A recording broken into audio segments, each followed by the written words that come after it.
If there's one thing that's stuck with me about Descent, it's the final sprint to the exit.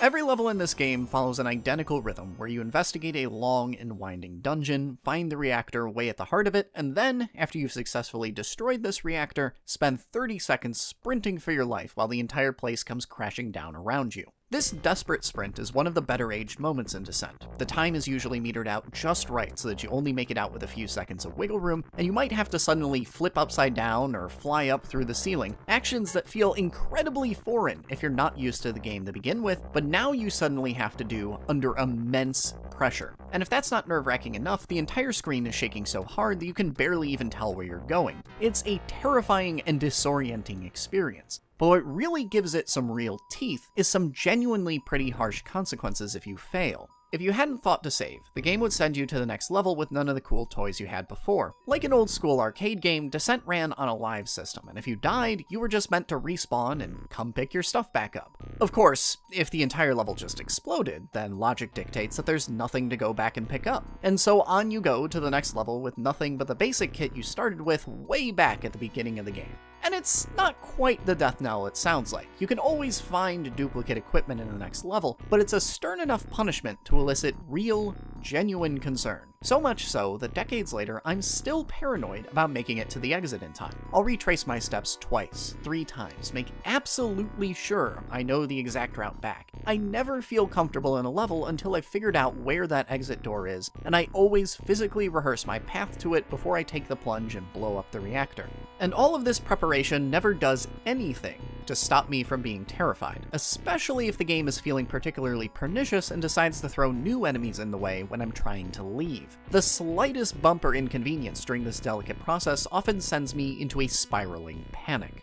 And that's a pretty genius little way to capstone your core gameplay loop, one that was only magnified by how I remembered it as a kid, where everything is bigger, harder, and more overwhelming in your memory than it ever actually was. This little 30-second sting is a tiny fraction of the Descent experience, but for kid me, this was everything. Enough so that it's all I can babble about when somebody brings up Descent. And it's also a pretty unique idea. Most games won't reward you for conquering a level by immediately putting you in even greater peril. A few decades of game design tradition later have dictated that it's not very sporting of a game to lose, then immediately ask you, hey, double or nothing? Now that I'm an adult looking at this game from a very different perspective, there is still a ton of stuff in this game that's fascinating to dig into from a game design perspective, just because development practices have shifted so far since Descent was made. There's just one problem. A lot of those shifts in best practices happened for a reason, and Descent isn't really a fun game to play. There are a lot of parts of Descent that don't work today. This is a very cruel game with ideas no fan-fearing game developer would ever consider putting into their games today, that even the exact same developers didn't make in their spiritual successor Overload decades later. Descent can be downright mean in the same very specific way as a grognard-y AD&D dungeon crawl that has all the players poking every possible surface with a 10-foot pole. It is the Tomb of Horrors in space. And in general, that is not a compliment. Like, just to explain to you how utterly hostile this game is, we're going to leap way deep into the weeds here. Let's talk about the Driller. Say hi, Driller. This enemy is downright cruel. It aggroes the moment you so much as breathe in its general direction, uses a hit scan machine gun that hits with basically 100% accuracy, and will start using it within 0.25 seconds of first spotting you. Every time you stumble upon a Driller, you're punished instantly and grievously for doing the one thing you're supposed to be doing in Descent. Literally the only thing you're capable of doing. Advancing. Exploring the dungeon to find that damn reactor so you can blow it up and go home. And to rub salt in the wound the Driller just got done making, once you're done trading blows with one of them, you're not going to get that health you lost back. Healing resources get doled out very sparingly in Descent. There are some levels with more invincibility power-ups than health packs, just one small sign that the emphasis in Descent is overwhelmingly on preventing damage from happening in the first place, instead of recovering from it. And here is an enemy that will instantly, almost unavoidably, cause a great amount of damage to you. The best counterplay for dealing with a Driller is to just know where it is ahead of time and fire a missile around a corner. Naturally, this strategy requires save scumming, as the driller emits no sounds to tell you one is nearby, and you'll only make this discovery when you round a corner and die. And if that doesn't sound very fun, I assure you, it isn't. And Descent, ancient shooter it is chock full of punishing, equally unfun ideas like these, and most of them have aged like fine bullshit.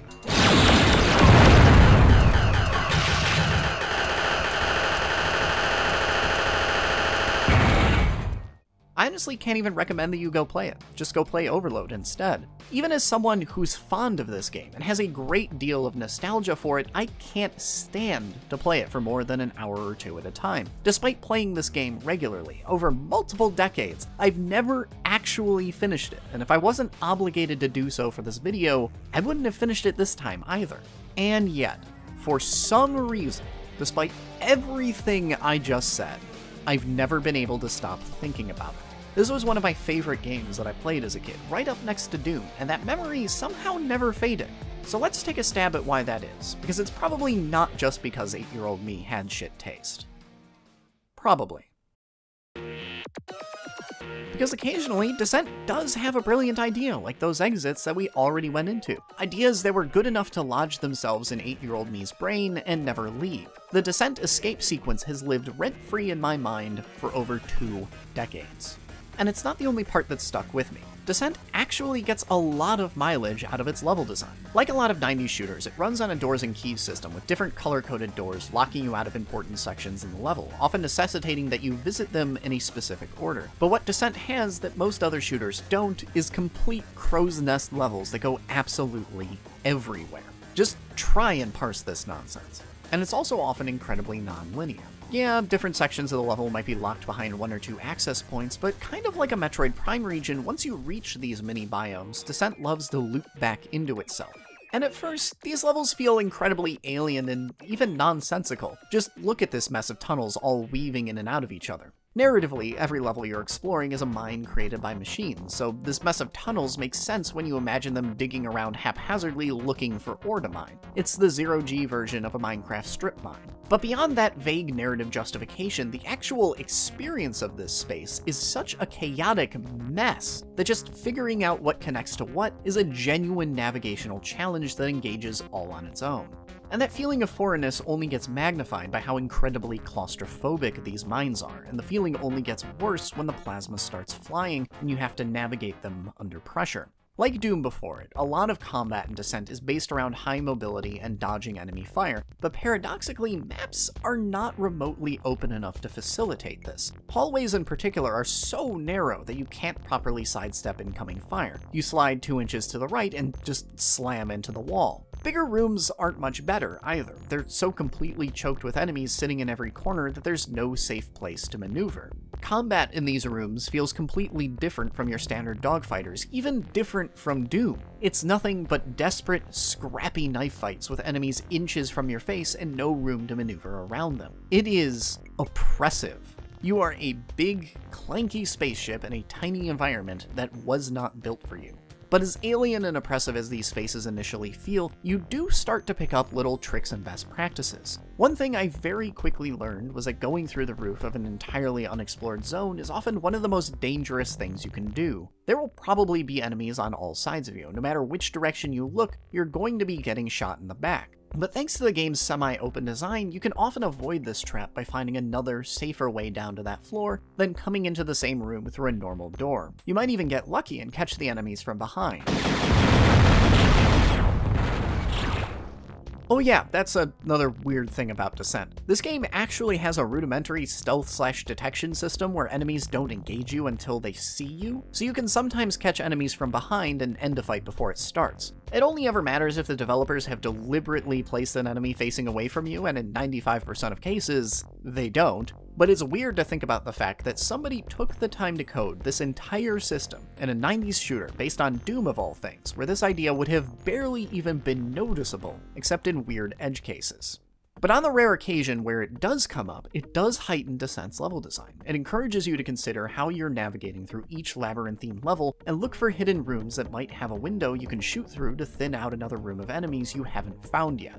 But then you've got the flip side of the coin. Secret rooms and stealth mechanics generally only work in the player's favor, but I said that Descent was a game chock full of cruel, punishing ideas. So of course, far more often, the environment works against you. It features a pretty full bag of classic 90s shooter tricks. Monster closets filled with enemies that only appear at pre-scripted moments, often ambushing you from behind or with a complete encirclement, enemies positioned to constantly ambush you around every corner, and cloaked enemies that are just a dark blur hanging out in pitch black rooms. Almost every fight you get into in this game starts when you round a corner into something trying to claw your face off from 5 feet away, or you open a door to a new room and promptly get missiles shot at you from every corner. And the way these two facets come together is what really makes Descent sing. These environments feel genuinely hostile in the way they can confound and restrain you, and when you combine that hostility of a game world that feels actively uncomfortable to exist in with an environment that meaningfully interacts with you, you start getting a really compelling vibe. If you want to make a dungeon crawler, this right here is the mood you want to shoot for. And it doesn't exist because I can die within 5 seconds of poking my head into a new room, or because there might be a pitfall trap around any given corner that might instantly spell my doom. Because,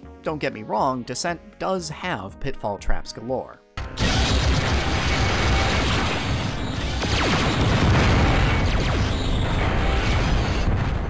There is a lot here that I'm trimming out. Enemy design gets both harsher and more monotonous as the levels go on. Numerous encounters are balanced under the assumption that you know about some superpower pickup like invincibility or invisibility hiding in the back of the room that will solve the fight for you like a puzzle. And don't even get me started on these purple closets that infinitely spawn enemies. Descent has 100 cruel ways to grind you into dust, and there's nothing you can really do about any of them other than patiently save scum or hope you have enough lives to muscle through the inevitable attrition.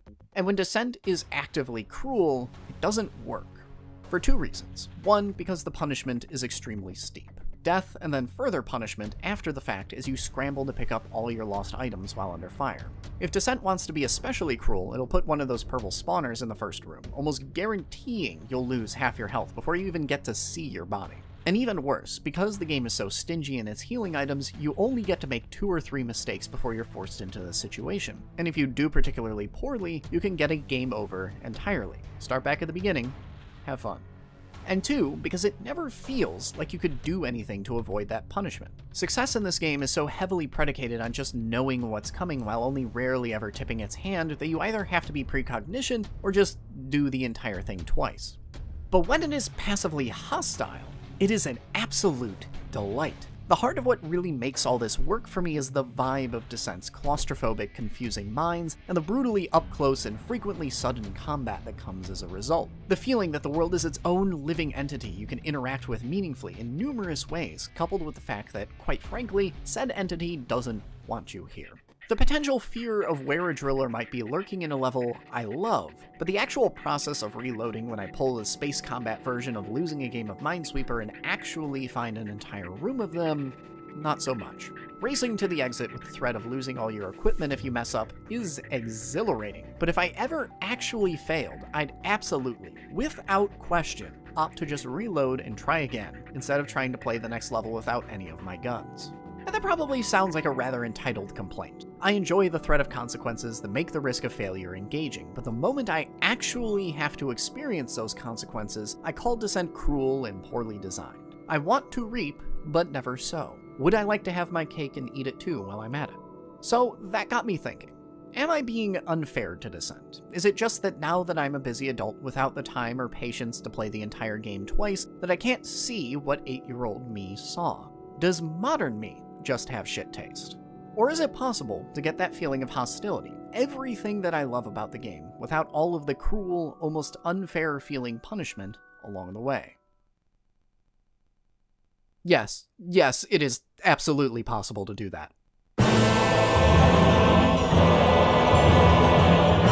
Okay, I know literally half of you just rolled your eyes the second the title drop happened, but the twist is that I'm going to talk about how Dark Souls is actually a little easy baby game because the developers actually decided to include basic quality of life features.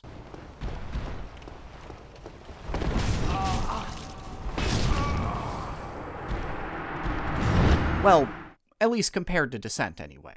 So Dark Souls is infamous for its supposed tough love approach. Some things waiting to ambush you around almost every corner, enemies well above your skill and power level often sit right in the middle of an otherwise innocuous starting zone, even the most banal fight can end so catastrophically that you're left crippled or worse, and the game isn't going to explain a single goddamn thing to you. Like, Jesus Christ, could I please learn how the heck gear works without consulting 15 different wiki pages?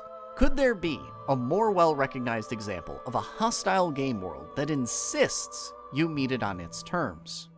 But unlike Descent, Dark Souls' terms are, honestly, pretty generous. This game is even more likely than Descent to unceremoniously murder you, but it also gives you a borderline broken boon in the form of the Estus Flask. Sure, you can technically die in 3 hits in Dark Souls, but you're also literally handed enough healing items from the very start to refill your health bar 5 times over, and it only gets more generous from there, offering free refills and even upgrades. You can truck through so much more punishment in this game, while still making progress than you ever could in Descent with its borderline non-existent healing items. But even when you do screw up, Dark Souls still has the time-honored tradition of the corpse run, the double or nothing bet that you can get back to your body and get all your souls or blood echoes or whatever your experience is back before you die.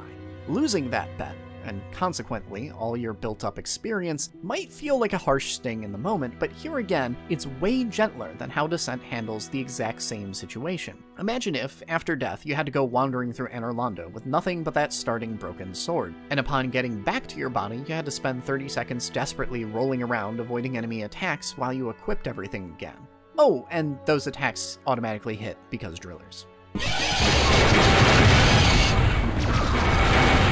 Dark Souls only ever takes away resources like experience that don't affect moment-to-moment play and are technically infinite. Lose that experience and you're just as strong as you were before in only a few minutes and another grind run away from getting it back. It's hard for me to truly call Dark Souls a cruel game.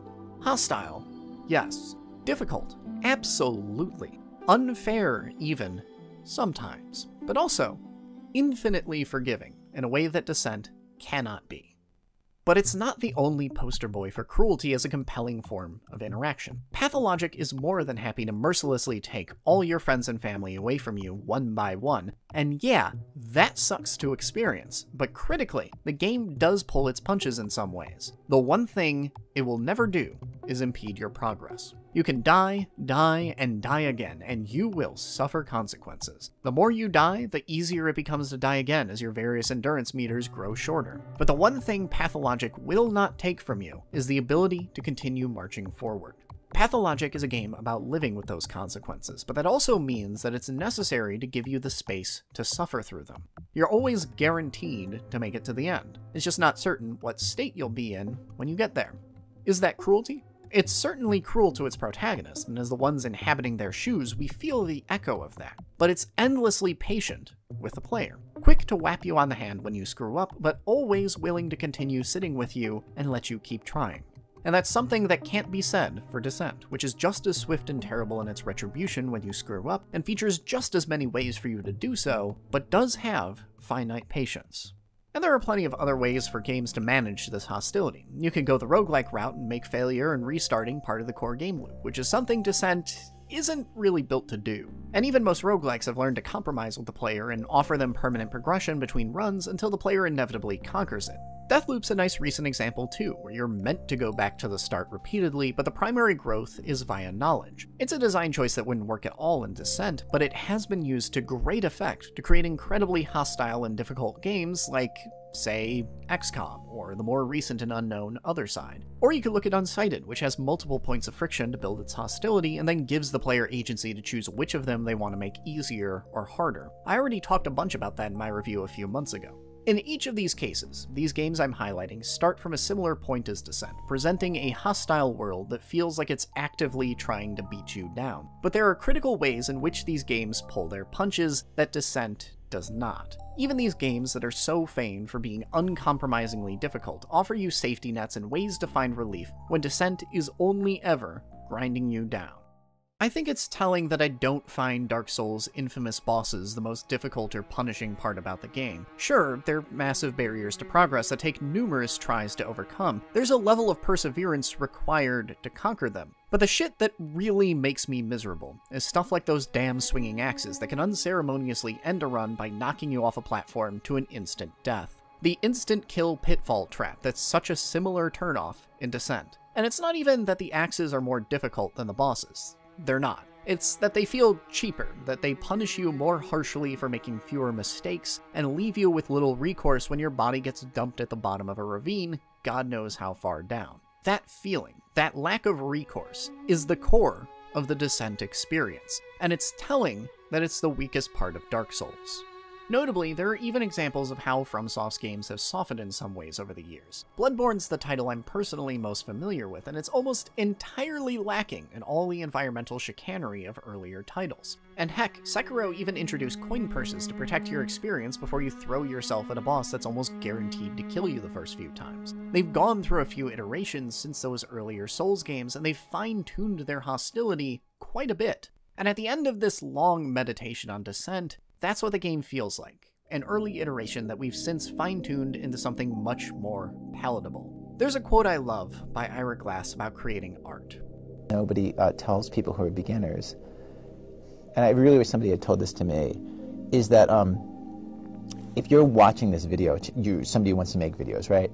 And all of us who do creative work, like, you know, we get into it, and we get into it because we have good taste.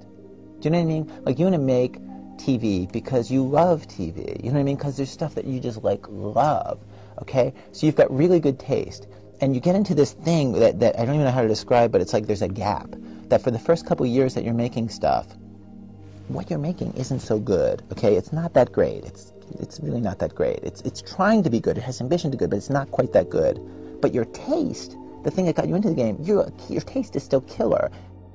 Glass is obviously talking about individuals making art, but in this case, I think it can just as poetically describe the space Descent exists in. Video games are still a pretty young art form today, so you can only imagine how young they were almost 30 years ago. And Descent landed right at the very start of the first-person shooter as a genre, an era where the game was still branching off of RPGs like Ultima. It's probably because of the genre's roots in those RPGs that Descent has such a complex, dungeon-crawly feel that's long since been shed from the shooter genre. All of the conventions we accept today weren't there yet. Nobody knew what made a good shooter for sure. They just knew they liked Doom, and hey, here we've got Descent. Doom with a twist. So Descent landed during that time that Ira was talking about. The game itself is pretty average, and it's held back by a lot of frustrating elements, but its sense of style, is killer. So killer that you want to root for it. You want it to be good.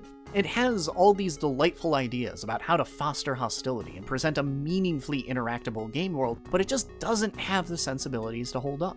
And since then, the video game industry has been able to do as Ira goes on to recommend and put in a ton of work, pumping out thousands of video games over the decades, and we've learned a few things about how to make hostility work in this medium. A lot of the ideas that were so compelling in Descent exist today, just in entirely different, much more highly acclaimed genres.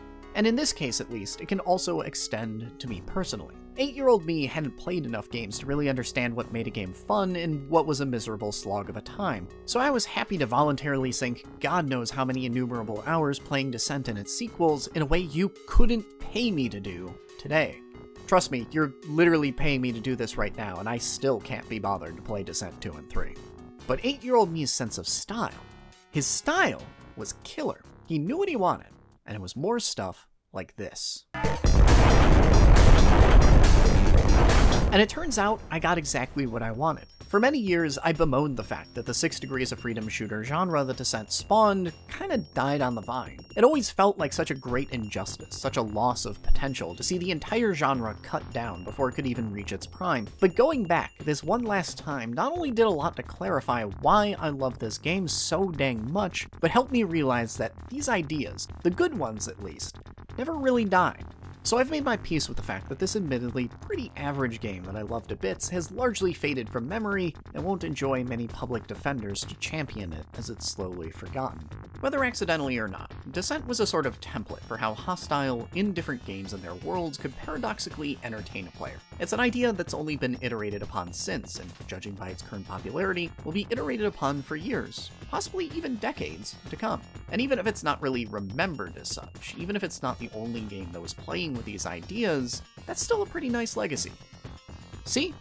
8-year-old me didn't have shit taste. I told you.